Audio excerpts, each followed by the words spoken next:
Domethënë, kjo është Po në një sistem që ju proherisni shumë fort që votat blihen, çfarë duhet kërkoni ju? manipulohen e gjitha këto... Ju duhet kërkoni dorëheqjen e Ramës dhe rregullat barabarta loja. Kaq.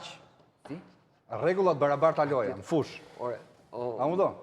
Po ju si betoni që e ka marrë gjitha mekanizmat për të manipuluar zgjedhjet. Tani thua rregullat barabarta loja. Rregullat barabarta loja për këtë bëhet presion. Po ndryshimet kushtetutë 2008. Kush e aprovoi Kush e ka bërë kodin elektoral? Ore çon si ka kërkohesh bërjen. Do ta kërkojmë pra.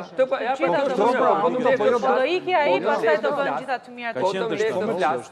Po të mbledh të flas do të dëgjosh. Politikën prapë si bëni dot. Atëherë të ndërhyj pak se kishte Armieri. Jo, po se mbarova, të lutem, kam shumë vetëm 3 pika.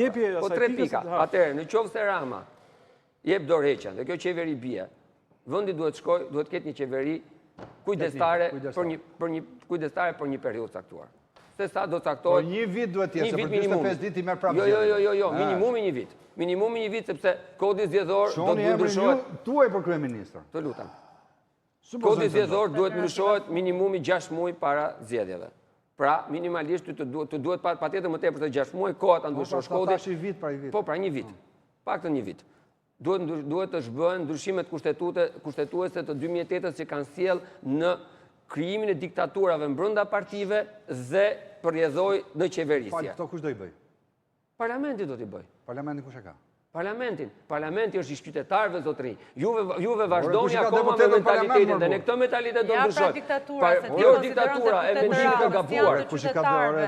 Da janë ato që ata deputetët qytetarëve. Ju domethënë nga do që të shkoni, domethënë ju duhet të keni bashkëpunim me një nga forcat politike. Jo, mos zotëri, nuk është bashkëpunim. Është detyrim i sheshit, i atyre njerëzve që zbresin shesh që të thonë. Se ta detyrosh për shembull ta ulan Ballën, të votojë një ndryshim për cilin ai nuk do për shembull.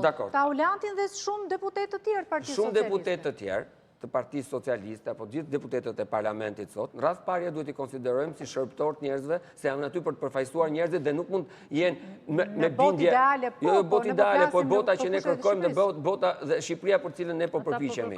Se ne nuk po kërkojmë qiqe, apo po kërkojmë gjëra të drejta. Nuk është detyrimin, da them unë se kur si do e vi detyrimi moral. Detyrimi moral aty do t'i vi, sepse në qoftë se ai di që mbas një viti do shkojnë zgjedhje dhe në qoftë se ai do i kërkoj njerëzve prap votën, sepse ai vetëm qoftë se ata kanë vendosur, do ta mbylli karrierën politike. Lisandër, e di ku je apo jo domun? E di shumë mirë. Lisandër, ai për çfarë s'është akuzuar po pyet për detyrimin moral tat?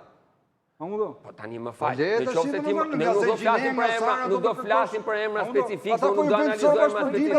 Nuk janë emra specifike, ata janë emrat që bëjnë grupin parlamentar të Partisë Socialiste. Ata janë emra që bëjnë parlamentar dhe sot ato grupet parlamentare ne kemi shumë të qartë që prej ndryshimeve kushtetuese të vitit 2008, grupet parlamentare janë në një diktat të kryetarëve. Ja ta nxjerrim